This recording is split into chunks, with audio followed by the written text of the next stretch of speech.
Today's story is perhaps one of the most definitive stories about an Oni that I've ever read.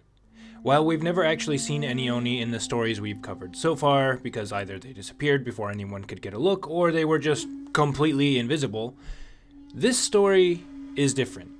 This story features a man who not only saw an Oni with his own eyes, but lived long enough to tell the tale. Yokoso owashitare, and welcome back to yet another classical tale from the Konjaku Monogatari Shu. If you like ancient Japanese history and culture, or you just like storytelling in general, please don't forget to give the video a like and please subscribe to the channel so you can keep up to date as we release new tales videos, which we have plenty more to go over. And with all of that good stuff out of the way, let's just jump into the story because today's story is a good one. Now, I should also say real quick that this is actually going to be a two-parter because it's actually a much longer story than is typical and has two very distinct parts to it, so it just makes sense to split it up into two. So while I do hope that you enjoy this video today, please be ready for the continuation of the story next week as well. And now on to the story. Once upon a time, Imawa Mukashi. In the province of Omi, which was one of the provinces that was actually very, very close to the capital, but still far enough and big enough of a province that there were pockets of very deep wilderness within its boundaries. Now, in this province, there was a man whose name is lost to time, as is so often the case. But this man was the governor of that province, so it's a little strange that we don't know his name because usually important details like that, or details of somebody as important as a governor of a province, usually are there, but for some reason they're just not this time around. Now, during this government's tenure in Omi, he, like all of the governors before him, lived at the governor's residence with his family and his hired help. However, this governor, for whatever reason, had ended up hiring a lot of young men to serve him, and these young men ended up spending a lot of time at the governor's residence, which is fairly normal, fairly standard. But one day, several of these young men were hanging out at the governor's place and decided that they were going to throw a small party. Now, these boys were likely members of the minor nobility, so while they probably weren't swamped with work at any point, they likely had been working a little extra hard the past couple of days, and they had probably even gotten more work done than they technically needed to do, and thus, through their diligence, had bought themselves a day to relax and enjoy some pleasantries. So, once they had all gathered in one of the buildings in the governor's residence, they spent the day eating, drinking, playing Go and Sugoroku, talking about all kinds of topics, and just generally having a good time. Who doesn't love a good time? But of course, while these were very well-mannered young men, they were still boys. And eventually that masculine need to face danger got the better of them, and eventually one of them brought up the topic of spooky things.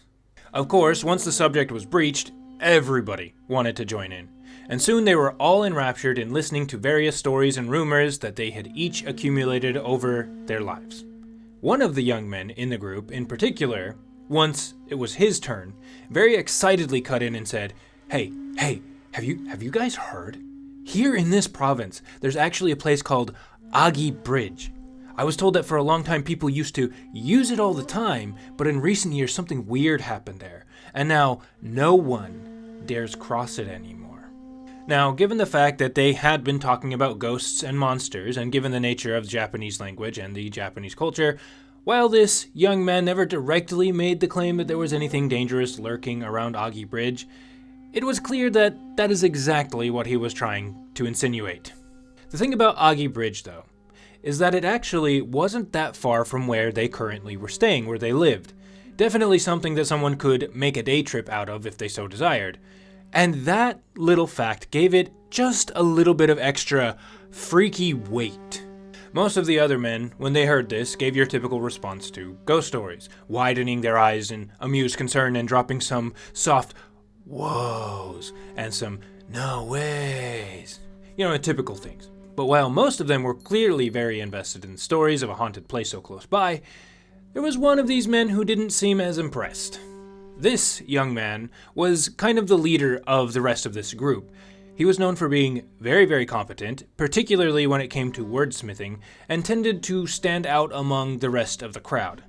It seems, though, that his accomplishments also gave him a bit of a matching ego, and as is so often the case in these kinds of situations, he decided he was going to stoke that ego and try to convince these other guys that he was both above silly ghost stories like these, and also that he had no fear of man or spirit.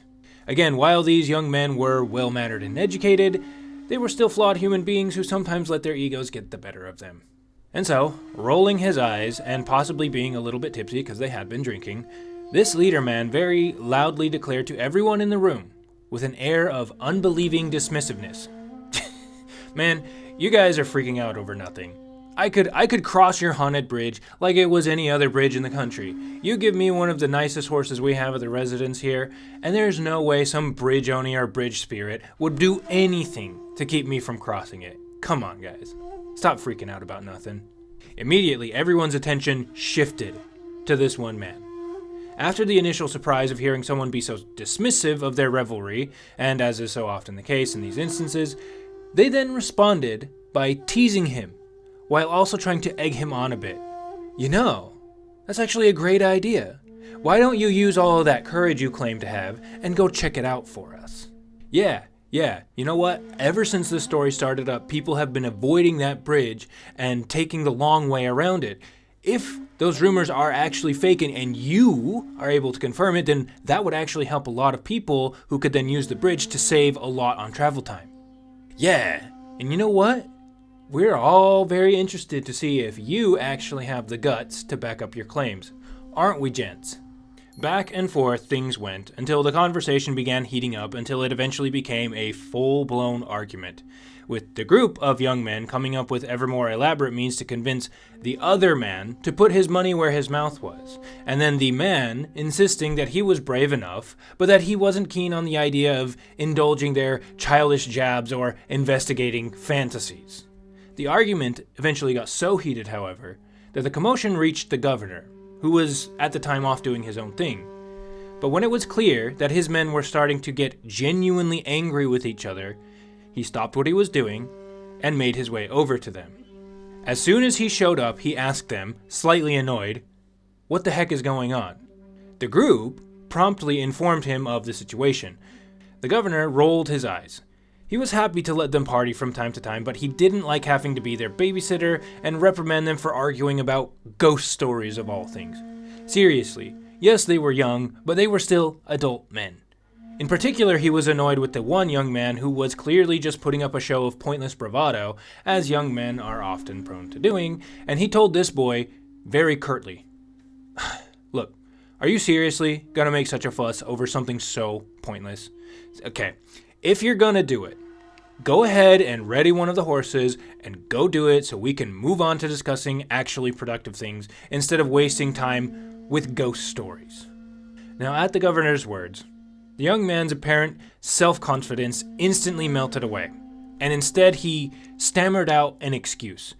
No, sir, please, don't worry about it. I would feel terrible for taking one of the horses because of our stupid jokes. I'm sorry, please. I apologize. This was then immediately followed by a chorus of disapproving and indignant voices from the group of other guys. "Oh no, bro, don't give us that crap. Seriously, all that talk and you're just gonna chicken out like that? Bro, really?" The young man then snapped back. "Shut up. It's not that I'm scared to cross that bridge. It's that I feel bad about taking one of the horses for something so dumb." With those words, he had sealed his fate. By doubling down in this way, the group of other young men were now determined to make this guy put his money where his mouth was.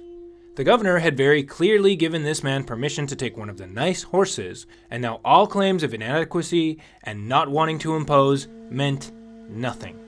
And so the group of men then got up and simply told this man, "Well, the sun is already pretty high up in the sky.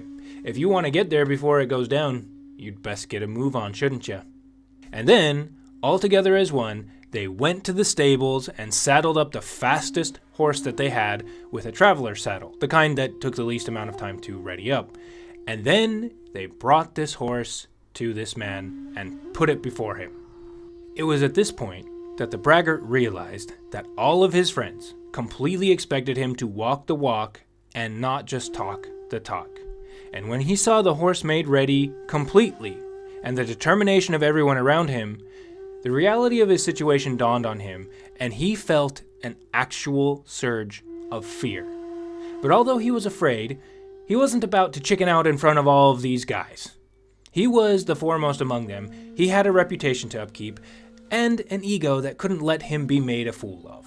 He had said he would cross the bridge, and that was exactly what he was going to do. So with everyone else done, he began his own personal preparations. He dressed himself in some light clothing to allow the horse to run faster, he made sure that the saddle was fastened tight, and lastly, he doused the horse's hindquarters in oil. Now, I've ridden horses a bit, and while I've never done this myself, covering a horse's flanks in oil makes absolutely no sense to me. Maybe if any of you are familiar with riding horses, you can let me know in the comments if you can think of a reason why someone would do this. It almost sounds to me like this was just another one of the typical things that they did in Heian, Japan to get horses ready. However, it might not be so normal. It might actually be that the man was merely taking a precaution that would, eventually, turn out for his benefit, as you will see. But once everything was set, the young man hopped on his horse and spurted on for Agi Bridge. Now, in case you couldn't tell, this man wasn't actually super keen on finding out exactly why people had stopped using this bridge. He had a guess as to what it was, and therefore he was in no hurry to get there. And so, after dragging his feet the whole way there, by the time he actually arrived in the vicinity, but before he could actually see the bridge itself, the sun had begun sinking into the shadowy mountains. Realizing that he was losing daylight, he questioned if maybe he should just call it here. Maybe he should just go back and face the inevitable ridicule and blows to his pride. But now that he had come all this way, it seemed like a waste if he were to just turn back, and so there was no way he was going to let himself just turn around and go home with his tail between his legs. So heaving a sigh of resignation, onward he went, straight into a place rumored to be haunted by something, just as the sun was starting to set. Now, the place itself was a good distance away from any other human habitation, with the only sign of people that he could see being some very faint wisps of smoke rising from a village off in the distance. The sheer desolation of the place not only made this man very lonely, but it increased his dread with every step that the horse took. It wasn't long before he turned a corner and saw the bridge. Still very nervous, the man urged his horse toward it and stopped just in front. After taking one last look around and taking a deep breath, he very gingerly spurred the horse to step onto the bridge and then headed for the other side, reassuring himself all the while that he was in fact fine. Whatever rumors had been floating around this place were probably just fanciful imaginings of silly peasants and or children. And if there really was something, well, he was on the fastest and most reliable horse that the governor had. Steadily, yet nervously, he made his way across. For the first bit of the crossing, nothing happened.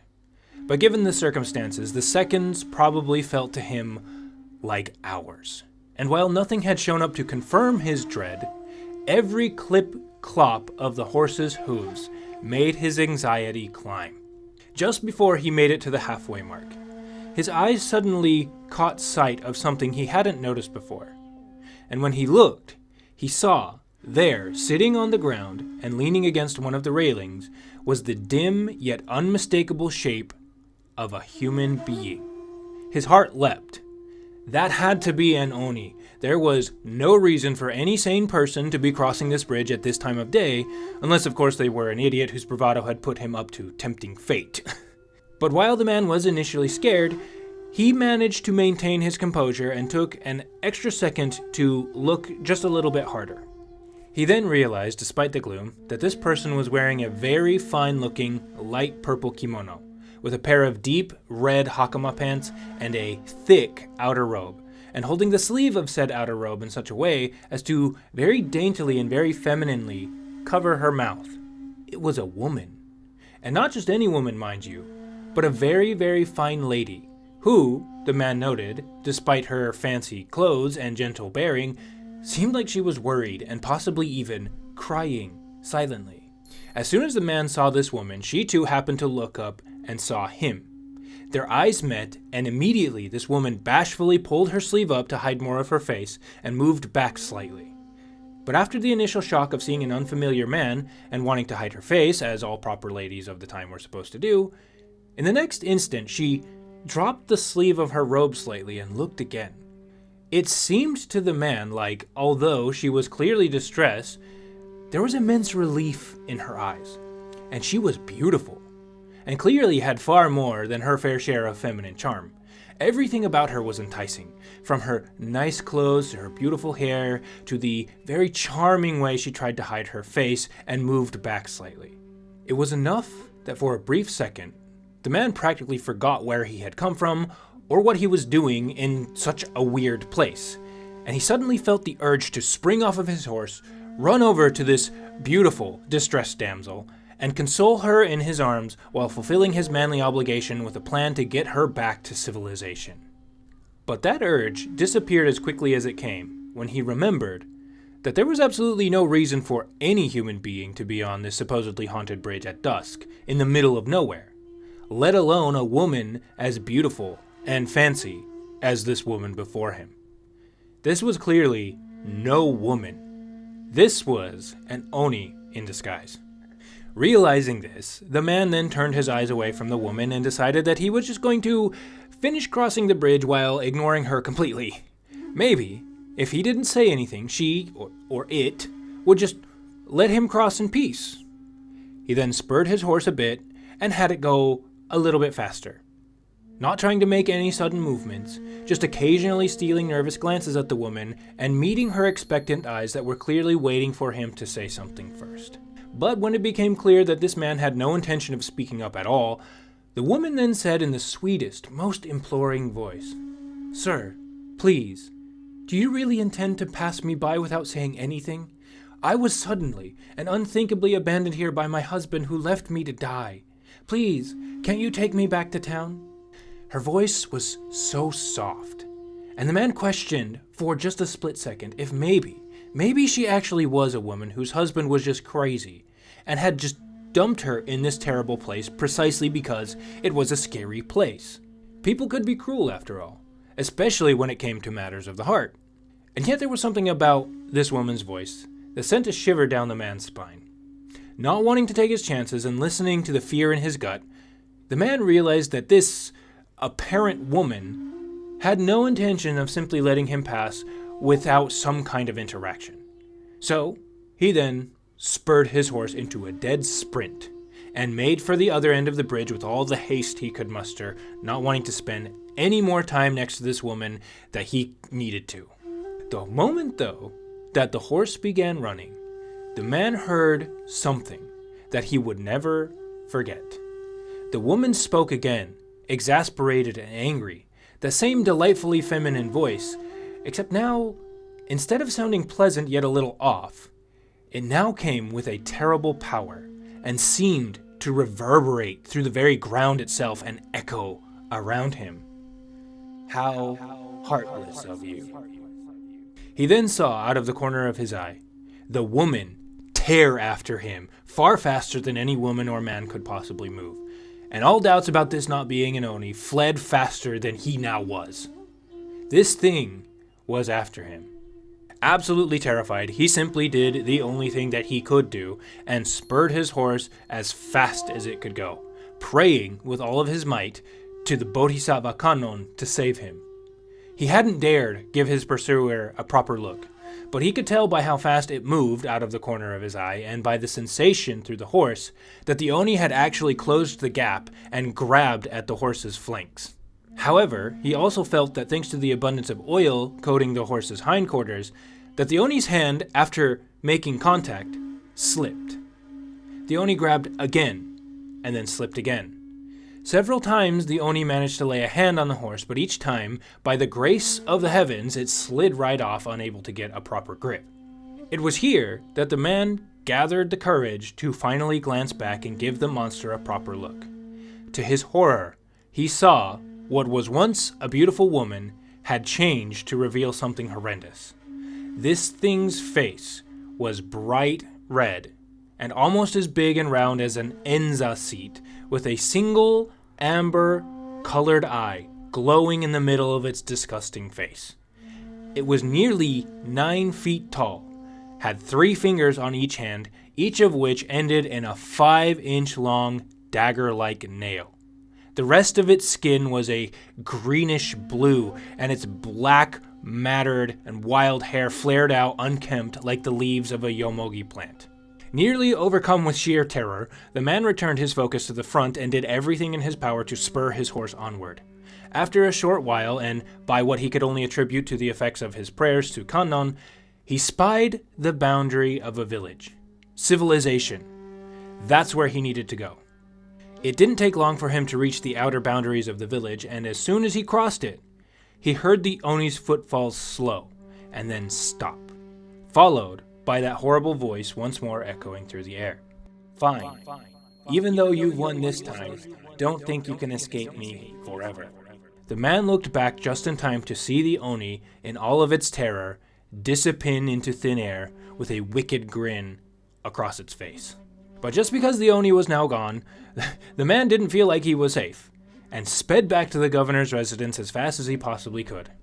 By the time he made it back, it was completely dark. When he crossed the gate and ended up into the actual property, he practically fell from his horse, which had also clearly been run to its limit.